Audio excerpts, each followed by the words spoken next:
कभी सोचा है क्यों कार्तिक मास को देवताओं का सबसे पवित्र महीना कहा गया है? क्यों इस महीने में तुलसी विवाह मनाया जाता है? और क्यों कहते हैं बिना तुलसी के भगवान विष्णु की पूजा अधूरी है? आज सुनिए वो कथा जिसमें भगवान को भी करना पड़ा पश्चाताप, क्योंकि ये कथा सिर्फ प्रेम की नहीं बल्कि धर्म, त्याग और मोक्ष की भी है। बहुत समय पहले भगवान शिव के क्रोध से एक अग्निकण समुद्र में गिरा। उस अग्नि से जन्म हुआ एक असुर का जलंधर कहा जाता है। उसमें शिव का ही तेज था, शक्तिशाली, अभिमानी और अद्भुत योद्धा। उसकी पत्नी बनी वृंदा, जो तपस्विनी और पतिव्रता थी। वृंदा के सतीत्व की शक्ति से जलंधर बन गया अजय।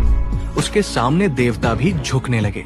देवता भयभीत थे। उन्होंने भगवान विष्णु से प्रार्थना की, प्रभु, जब तक वृंदा का सतीत्व अटूट है, जलंधर को कोई नहीं हरा सकेगा। विष्णु जानते थे अगर जलंधर जीवित रहा तो अधर्म फैल जाएगा।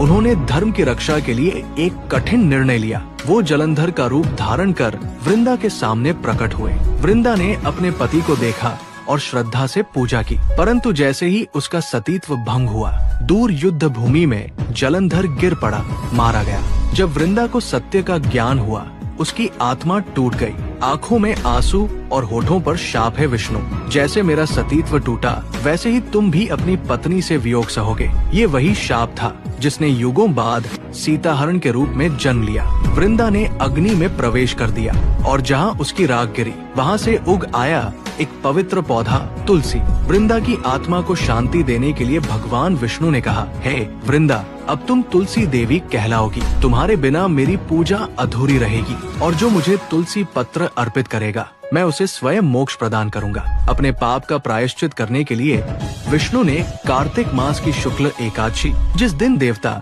4 महीने के विश्राम के बाद देवोठनी एकादशी पर जागते हैं, स्वयं तुलसी से विवाह किया। उस दिन से आज तक हर वर्ष कार्तिक मास में तुलसी विवाह होता है और माना जाता है इस दिन का दीपदान, स्नान और दान 100 जन्मों के पाप मिटा देता है। ये वही महीना है जब विष्णु की कृपा, शिव की शक्ति और तुलसी की भक्ति तीनों मिलकर इस धरती को प्रकाश से भर देती है। अगर आप भी इस कार्तिक मास में तुलसी के पास एक दीप जलाएंगे तो उस रोशनी में झिलमिलाएगा स्वयं विष्णु का आशीर्वाद। जय तुलसी माता, जय श्री हरि।